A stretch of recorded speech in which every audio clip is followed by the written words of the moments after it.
Selamat pagi Bapak Ibu, sahabat doa pagi.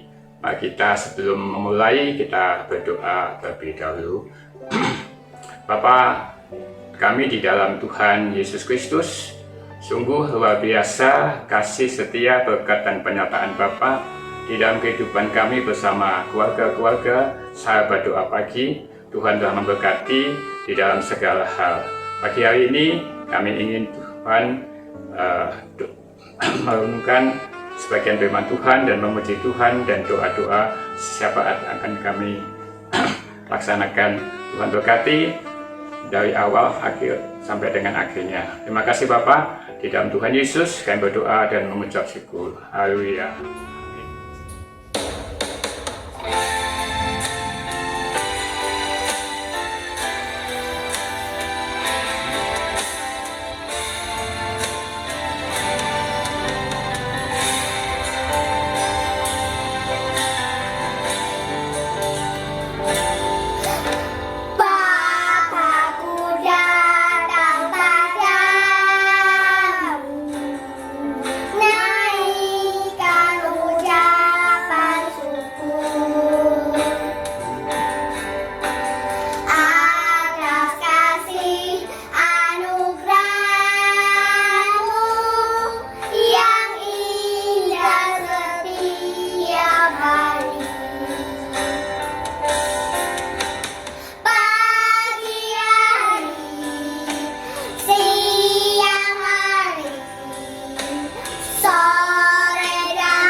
Mari kita bersama-sama membuka Alkitab kita, diambil dari Yohanes pasal 15 ayat 1 sampai 8. Pokok anggur yang benar. Akulah pokok anggur yang benar, dan Bapa-Kulah pengusahanya. Setiap ranting padaku yang tidak berbuah dipotongnya, dan setiap ranting yang berbuah dibersihkannya, supaya ia lebih banyak berbuah. Kamu memang sudah bersih karena firman yang telah kukatakan kepadamu.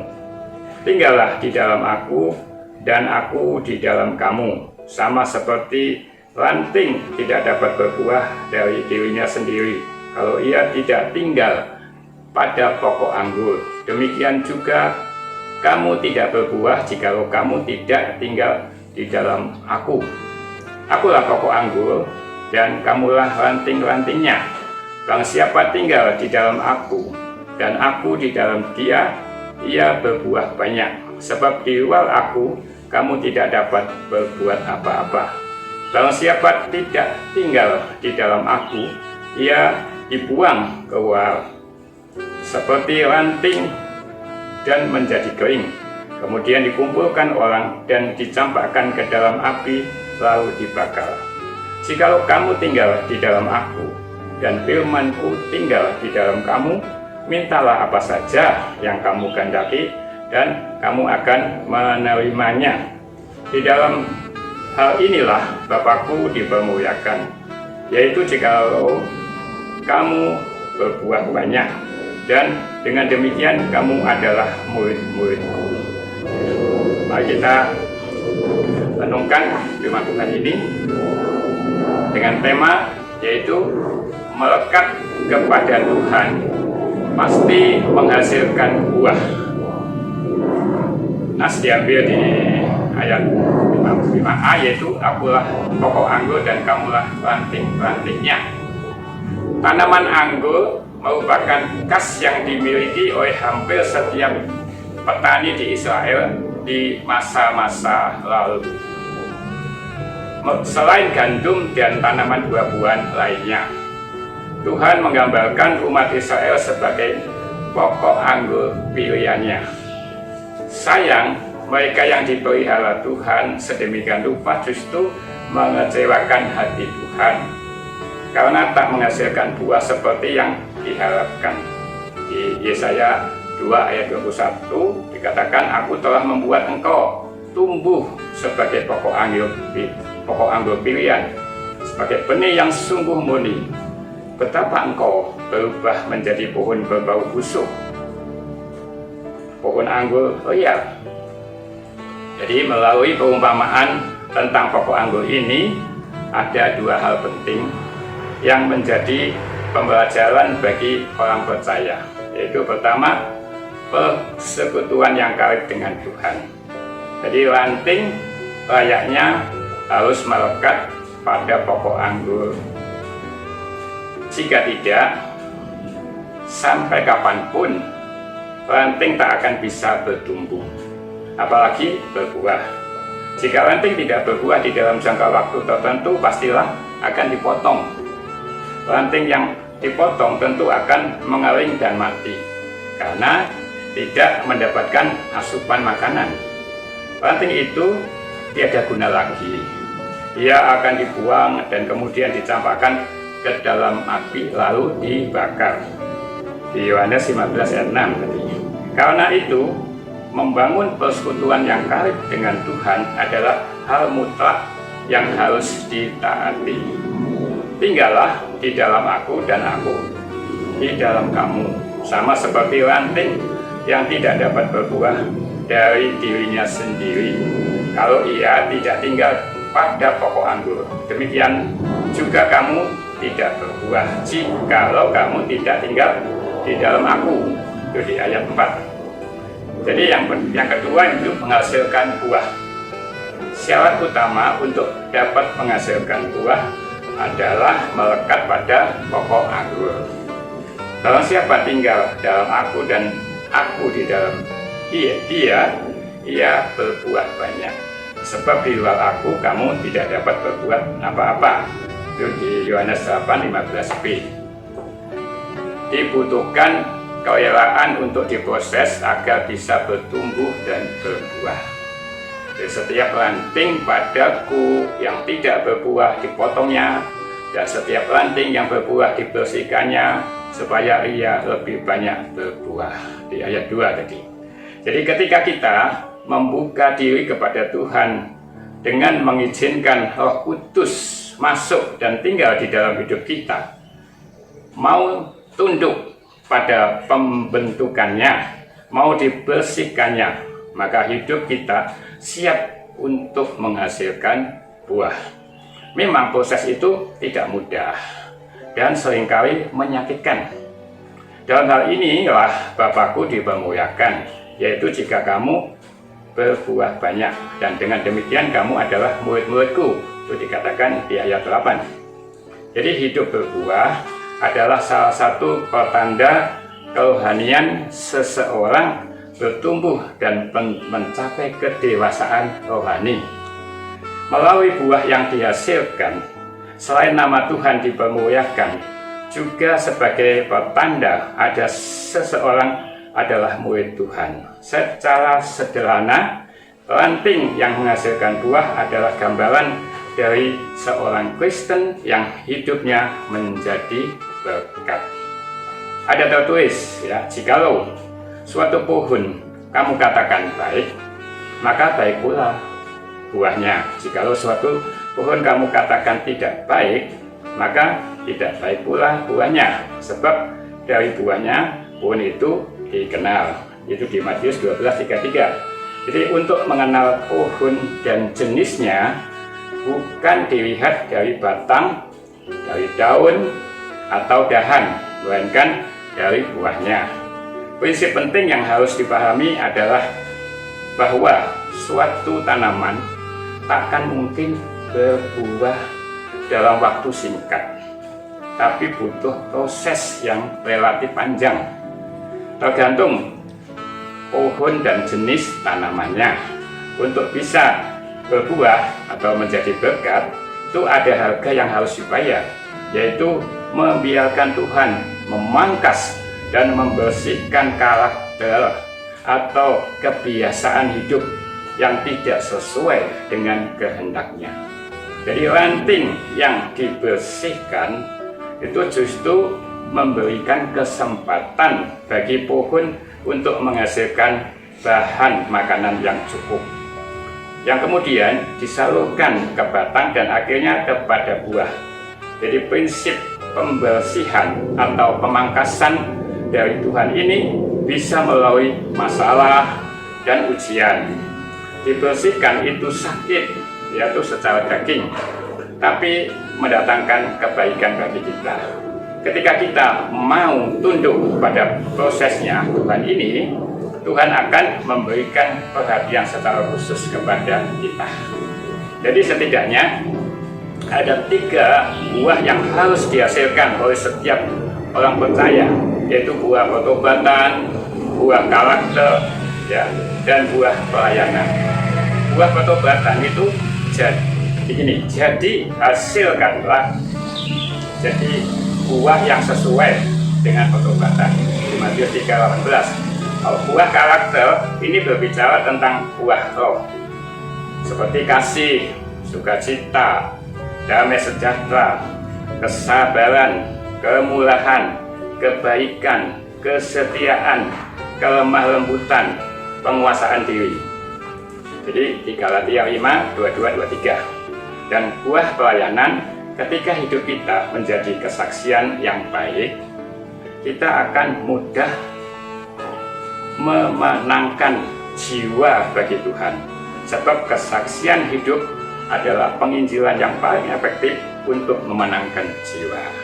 Jadi ada berkat bagi orang percaya yang hidupnya berbuah bagi Tuhan, yaitu doa dan kerinduannya beroleh jawaban dari Tuhan. Itu Yohanes 15:7. Demikian. Amin.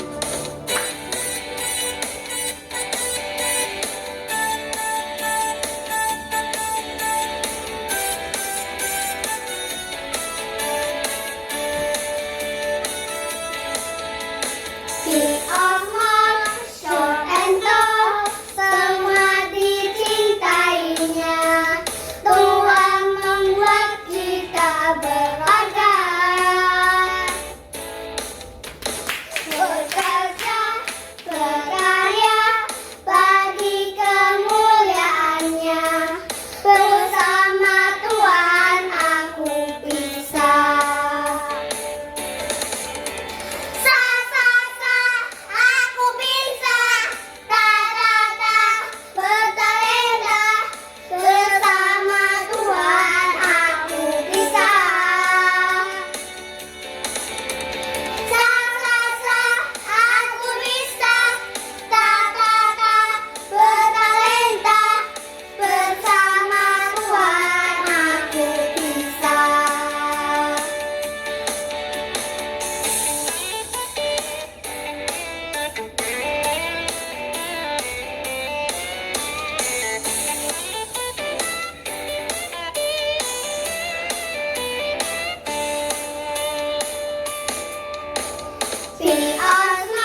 Bapak Ibu, mari kita berdoa syafaat. Mari kita berdoa. Bapa kami di dalam surga, kami mengucap syukur, berterima kasih. Saat ini kami bersama-sama dengan saudara-saudara kami berdoa buat pemerintah di dalam menangani pandemi virus corona yang saat ini masih belum selesai. Tuhan berikan hikmat, akal budi, dan kiranya semua program-program dari pemerintah itu berjalan dengan lancar. Tuhan, kami berdoa buat juga saudara-saudara kami yang di daerah yang kena korban terkena dampak bencana banjir, tanah longsor, gempa bumi, gunung meletus, dan berbagai daerah di Indonesia. Tuhan berkati semua seluruh program yang diadakan, dan terima kasih Tuhan. Kami berdoa buat gereja-gereja di seluruh dunia, di Indonesia dan juga di GKI Gayung Sari. Tuhan berkati kebaktian yang saat ini belum bisa tatap muka, berkati kebaktian secara online. Berdoa buat pendeta, penatua, komisi-komisi, dan aktivis, jemaat, dan simpatisan di dalam pelayanan GKI Gayung Sari. Seluruh program dan kebaktian dilaksanakannya dengan online. Tuhan berkati semuanya. Tuhan, kami saat ini berdoa buat jemaat yang lanjut usia, jemaat yang sakit, yang menjalankan perawatan di rumah maupun di rumah sakit, yaitu atau dan masa dalam pemulihan, untuk Ibu Yeni Wibowo, Ibu Rita, Ibu Nina, Ibu Kristianti Galuh, Ibu Winani, Bapak Ibu Irwan Wijaya, Ibu Pendeta Emeritus Deborah Sri Lestari, Ibu Pendeta Emeritus Sin Suyono, Saudara Koyo, Saudara Andre, Bapak Ibu Pakimin, Ibu Rianti Pontoh, Ibu Senah, Bapak Darwinto, Bapak David, dan juga mungkin ada saudara-saudara yang tidak kami sebutkan semuanya. Tuhan memberkati dan memberikan kesembuhan dan ketekunan, kesetiaan kepada mereka untuk tetap berharap kepada Tuhan Yesus. Saya percaya Tuhan Yesus akan menjamah dan memberikan kesembuhan pada saudara kami semuanya. Terima kasih Tuhan. Doa pagi ini Tuhan berkati juga Bapak Koi di dalam pelayanannya. Tuhan berkati juga Panti Asuhan Lydia yang dengan pengasuh-pengasuhnya. Tuhan berkati jemaat untuk GKI Gayung Sari, semua tetap sehat dan berharap kepada Tuhan. Terima kasih Bapak. Doa pagi kami berdoa, dan ampuni akan semua dosa dan kesalahan kami sering kami lakukan, baik tutur kata kami yang tidak berkenan kepada Tuhan. Di dalam Tuhan Yesus kami berdoa dan mengucap syukur. Haleluya.